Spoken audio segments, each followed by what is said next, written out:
Se o comunismo é o terraplanismo econômico, então o fascismo é o terra-oquismo. Este é o Visão Libertária, sua fonte de informações descentralizadas e distribuídas. Esse vídeo é uma colaboração entre o Visão Libertária e o canal Rafael Scapella. Lá no meu canal, farei mais 2 vídeos sobre a Itália. Um dos temas mais pedidos por vocês foi o fascismo econômico. Apesar de o termo fascista ser utilizado a todo momento no debate público, o fascismo real se deu na Itália no início do século XX. Primeiro, precisamos olhar a história para entendermos como a Itália se meteu nesse buraco e como saiu dele. Em continuação ao vídeo, a economia do Império Romano, Roma perdeu sua capacidade monetária por causa da inflação. Diante disso, os territórios romanos passaram a ter maior autonomia. Isso, combinado à incapacidade de Roma em manter seu exército, resultou em diversas invasões bárbaras e na consequente queda do Império. Do século V ao século XI, ocorreu uma série de disputas de poder entre pessoas que se achavam reis de direito naquela região. Por causa dessa instabilidade política, a nobreza proprietária de terras tomou para si o direito de governar os camponeses. Eles eram conhecidos como senhores feudais e governavam com mão de ferro. Nesse período, o livre comércio foi praticamente abolido em várias localidades, pois os senhores feudais desejavam continuar a extorquir sua população e viam uns aos outros como possíveis inimigos. Aqui temos uma lição importante para os separatistas. Governo que atua sobre uma área menor não significa governo menor. O que importa é o quanto o governo interfere nas liberdades individuais, e não o tamanho do país. Na Idade Média, os governantes dominavam uma área diminuta em comparação aos países atuais. Mas o controle que alguns exerciam sobre sua população se equipara apenas a ditaduras comunistas modernas. Por outro lado, algumas cidades não se fecharam ao livre comércio e passaram a florescer na Itália, especialmente Milão, Florença e Veneza. Graças ao comércio marítimo pelo Mediterrâneo, essas cidades se tornaram potências econômicas no século XIII. Essa melhora econômica se deve, sobremaneira, às cruzadas, mas não pelo motivo que você imagina. Muitos camponeses que participaram das cruzadas perceberam o quão superior era a liberdade econômica dos árabes, tanto que as cruzadas foram um fiasco para os europeus. Mas, para as cidades-estados que comercializavam pelo Mediterrâneo, isso representou uma oportunidade. Com a rota terrestre obstruída por causa das cruzadas, o comércio marítimo de especiarias se tornou extremamente lucrativo. Veneza e Gênova se tornaram a ponte comercial entre Europa e Ásia, além da grande produção de vidro. Florença, por sua vez, era grande produtora de lã e seda, bem como o centro bancário de toda a região.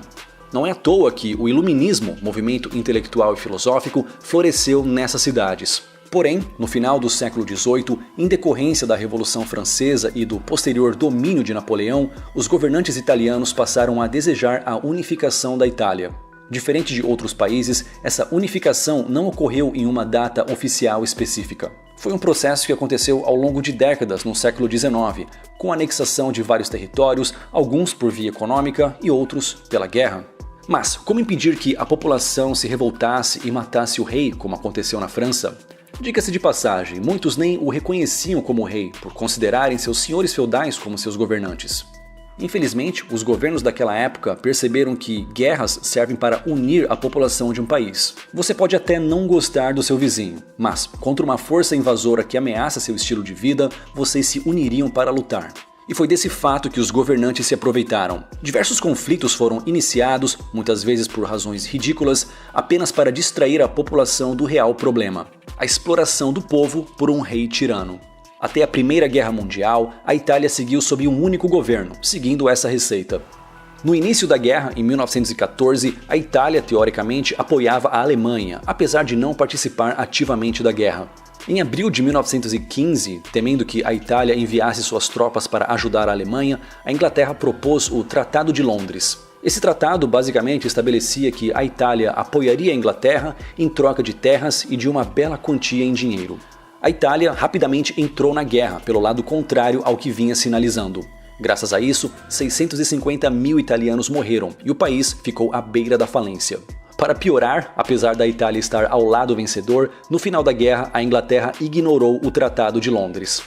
Como todos já devem saber, dinheiro gasto na guerra nunca retorna. E esse calote levou a Itália a um abismo econômico, conhecido como Vitória Mutilada.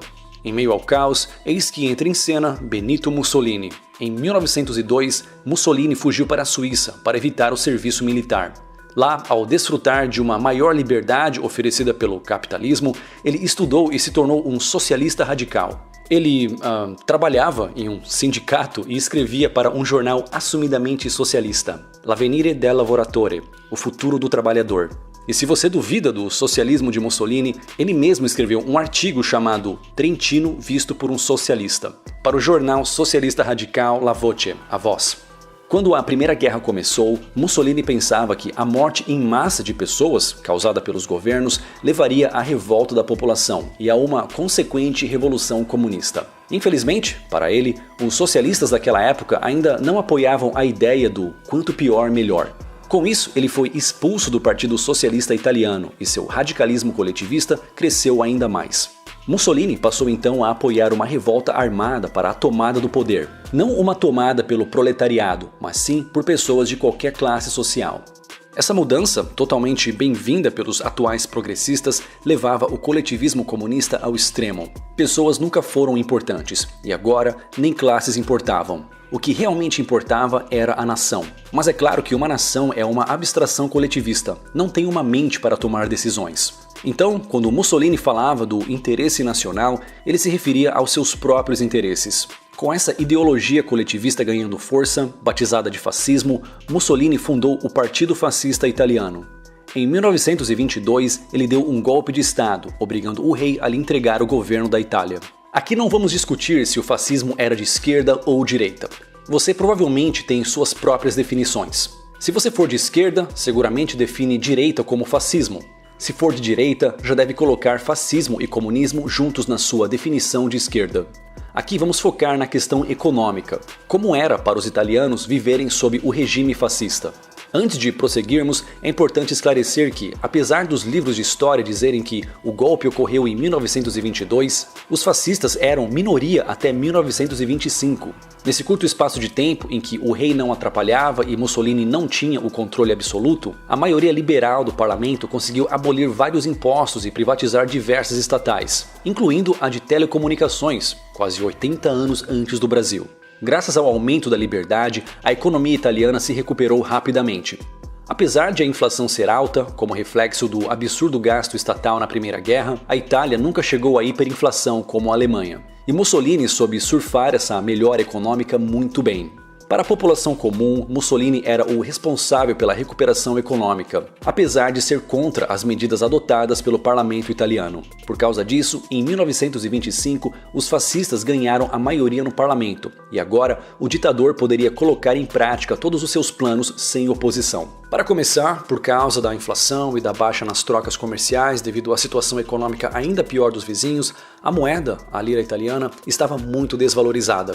Como consertar isso? Mussolini poderia dar continuidade à liberalização da economia, mas decidiu corrigir esse problema com força bruta. Em 1923, Mussolini diminuiu a base monetária, subiu vertiginosamente os juros e criou e aumentou impostos. Além disso, endividou o país ao inundar o mercado italiano com libras esterlinas para forçar a lira a subir de valor no câmbio. O resultado foi uma deflação. Aqui temos de abrir parênteses. Deflação, numa economia livre, é uma consequência inevitável do aumento da produtividade. Nesse caso, não há estagnação econômica, porque novos produtos melhores tomam o lugar dos antigos. Tome como exemplo os aparelhos celulares. O preço de um modelo específico tende a cair com o tempo. Porém, novos celulares mais modernos e mais caros surgem para tomar o lugar dos antigos. Por isso, a economia continua a crescer apesar da constante redução dos preços. Por outro lado, uma deflação sem ser causada por um aumento na produtividade é tão danosa quanto a inflação. Em consequência da deflação sem aumento da produtividade e da alta taxa de juros, as pessoas passaram a investir ao invés de gastar o dinheiro, ocasionando a estagnação econômica. Mussolini rapidamente culpou os trabalhadores que, ao invés de gastar, estavam poupando seu dinheiro. Para contornar esse problema, ele passou a controlar os sindicatos. Não era como se os sindicatos fossem estatais, mas funcionavam como se fossem, assim como ocorre no Brasil hoje. A unicidade sindical ou a autorização para a atuação de apenas um sindicato por ramo de trabalho por região e a obrigatoriedade de filiação dos trabalhadores a um sindicato da categoria foram ideias que o Brasil importou diretamente do fascismo italiano. Mas foi em 1927 que Mussolini criou a Carta del Lavoro, também conhecida como a versão beta da CLT. Com isso, Mussolini conseguiu um controle econômico desejado por todo comunista. Funcionava assim. A legislação era tão complicada e burocrática que tornava altamente custoso contratar um empregado. Apenas os sindicatos podiam negociar os direitos de seus trabalhadores de forma que empresas favoráveis ao governo teriam um custo menor. Por exemplo, imaginemos que você queira abrir uma fábrica de panelas. Por ser uma indústria não desejada pelo governo, para que você consiga abrir sua fábrica, você terá que arcar com custos absurdos da legislação trabalhista. Mas, se a fábrica for de tanques de guerra, que é de interesse do governo, o sindicato abrirá mão de vários direitos trabalhistas para que sua fábrica funcione sem os custos e burocracias criados de propósito pelo Estado. Qualquer semelhança com o Brasil atual não é coincidência, é cópia. Do lado das empresas, a coisa não era melhor. Mussolini criou órgãos de regulação que nada mais eram que braços estatais que garantiam cartéis e monopólios para os amigos do ditador. Sim, a ideia de agências reguladoras como a Anatel veio diretamente do fascismo italiano. Graças a essa política, nomeada oficialmente de corporativismo, 2/3 da economia estavam nas mãos do Estado fascista. Mas tudo que é ruim pode piorar. Com a crise de 29, bancos italianos ficaram à beira da falência. Mas não temam, que lá estava Mussolini para ajudar, comprando grande parte desses bancos falidos. Graças a essa crise, agora o Estado controlava praticamente todo o sistema bancário do país. Em 1934, em um discurso proferido na Câmara dos Deputados, Mussolini se gabou de que 3/4 da economia italiana, industrial e agrícola, estavam nas mãos do Estado. Calma, que a coisa piora. 5 anos mais tarde, o governo fascista dominava mais de 80% da economia nacional. Tirando a União Soviética, a Itália tinha o Estado com maior controle econômico, fazendo com que outras ditaduras comunistas parecessem um antro de liberalismo. Mas é claro que um governo que detém o controle da economia, ainda que indiretamente, gera ineficiência e mais problemas. A economia italiana chegou a um patamar pior que o dos países vizinhos. De fato, a taxa de crescimento econômico anual diminuiu em média 1% em relação ao período anterior à tomada do poder pelo Estado fascista. Devido à piora econômica causada pela ineficiência imposta pela legislação trabalhista e pelas agências de regulação, o ditador precisava de uma fonte de riquezas para pagar suas contas, de forma que a Itália entrou na Segunda Guerra com sede de dominação. Porém, as empresas italianas, sob controle estatal, eram tão ineficientes que o poderio militar da Itália era uma piada. Eles basicamente só obtiveram sucesso na dominação de colônias africanas, onde os nativos literalmente lutavam contra os tanques italianos com flechas e lanças de madeira. Em razão disso, o então primeiro-ministro britânico Winston Churchill chamava a Itália de o ponto fraco do eixo. O final dessa guerra todo mundo já conhece, mas ainda assim fica a lição. Quando dizemos que o que socialistas chamam de capitalismo é na verdade corporativismo, estamos falando sério. Não é à toa que o Brasil é um país tão atrasado. Copiar a política fascista por quase 80 anos só trouxe miséria para a nossa população. Obrigado por sua audiência. Esse artigo foi sugerido e escrito por Liberold, revisado por Baby Yoda e narrado por Rafael Scapella. Se você gostou desse vídeo, clique no ícone de curtir abaixo e compartilhe o vídeo com sua rede social. Se você deseja ser notificado de outros vídeos, clique em se inscrever e depois no ícone de campainha. Até a próxima!